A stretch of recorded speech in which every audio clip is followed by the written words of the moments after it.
Open the empty ModMap folder by clicking the folder icon below this video. Then save it to your local hard drive and open the i3D file.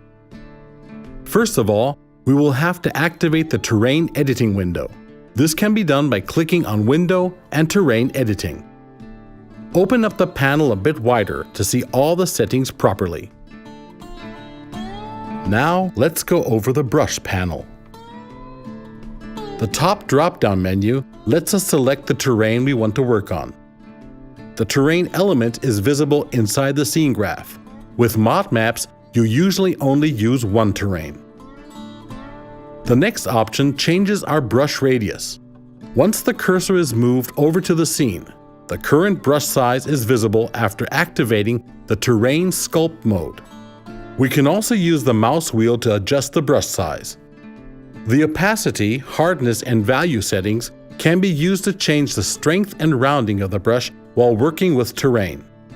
Opacity and value set the strength of raising and lowering the ground, and hardness is responsible for the rounding. Brush type lets us choose between a circular or square brush. The settings for LMB, MMB, and RMB stand for the left, middle, and right mouse buttons. We can assign a special function to every single one. We may choose between Add, Smooth, Subtract, Replace, and Remove. Remove currently has no more use and can be ignored for now. Add will raise the ground. Smooth will smoothen it out with the surrounding terrain, while Subtract will lower it. Replace lets us set a value to which the terrain will automatically raise or lower itself to. Our empty ModMap is set at a value of 80. This basically means that it is around 80 meters above sea level. You may also use Replace Limit to change terrain, which is either above or below this point. Pressing Ctrl and R will pick the selected value for replacing automatically. By the way, any other shortcuts can be found in the SDK folder or by clicking Help and Keyboard Shortcuts. Switch to Terrain Sculpt mode by clicking here.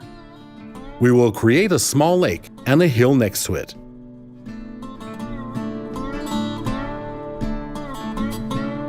Select a brush radius of 5 and set opacity, hardness, and value to a desired setting for our lake.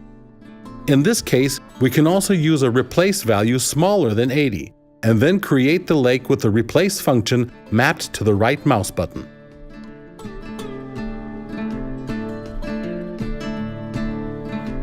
Afterwards, we might also smoothen out the edges a bit with the Smooth tool.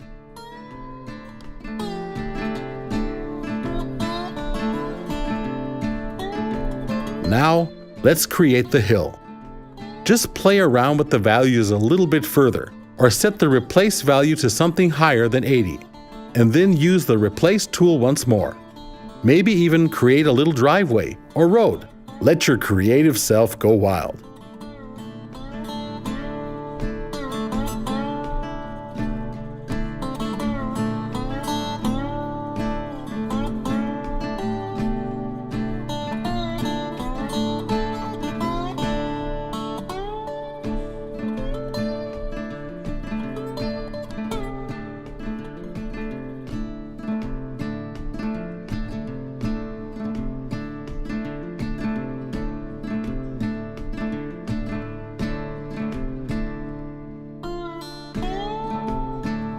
Afterwards, you can smoothen out the edges once more. Thanks to the Replace tool, we now also have a small plateau, on which we may even place a field later on. Now let's bring some color to this map. Have a look at the Texture Layer Painting panel here. Just as we use the brush for terrain editing, we will now use it for texture painting, and adjust the brush size accordingly with the mouse wheel. The hardness, opacity, and value settings have no function while painting textures and can be ignored. Slope limit start and slope limit end let us only include certain angles we want to paint textures on. This is especially handy when painting mountain slopes or cliffs. put slope start limit to a higher value than 0 to achieve this. The values can be seen as degrees, and their default values are 0 for the start and 90 for the end limit. In the drop-down menu labeled Texture Layer, we are able to choose the texture we want to paint with. Activate the Terrain Detail Texture Paint mode and choose a dark earthen texture for the lake floor and a wet sand texture for the lake's shores. Set the left mouse button to add and start painting.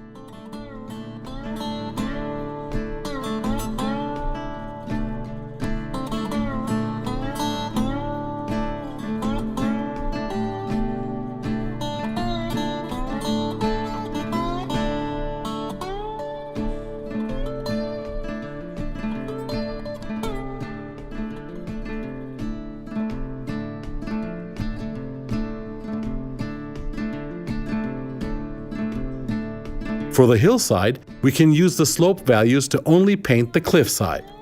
Let's use a slope start value of 30 degrees and 50 degrees for the end value. Feel free to add yet another pavement texture for the area between the lake and hill, so we can place our starting farm here later.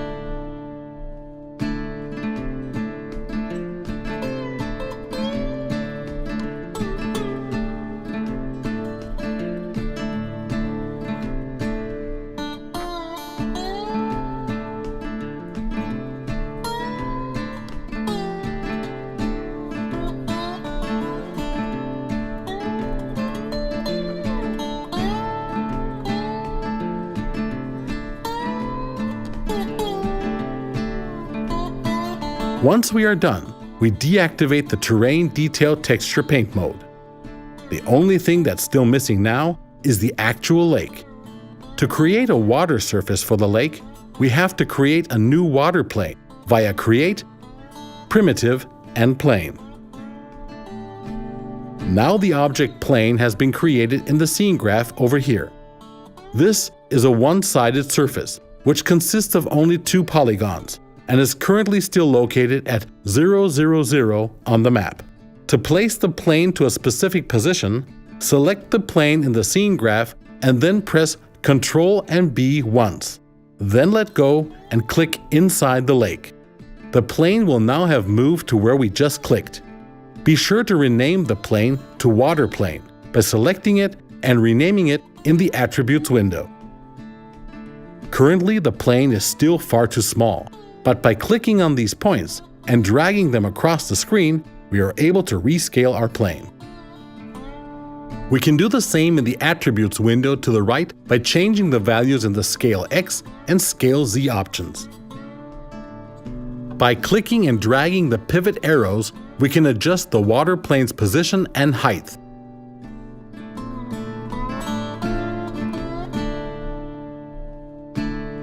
Next up, let's right-click on the water plane in the scene graph and select Freeze Transformations. Deselect all except for Scale, since we changed this. Now our new values are the new standard values of this object, as you can see on the ones here in the Attributes window. Close the Freeze Transformation window afterwards.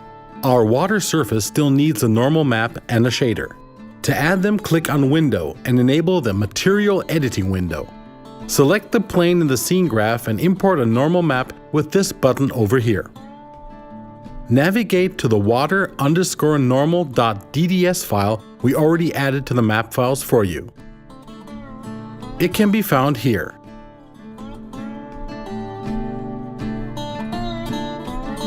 Close this window afterwards.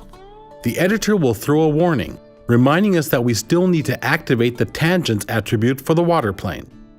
We can do this by clicking on the Shapes panel and activating the Tangents checkbox here.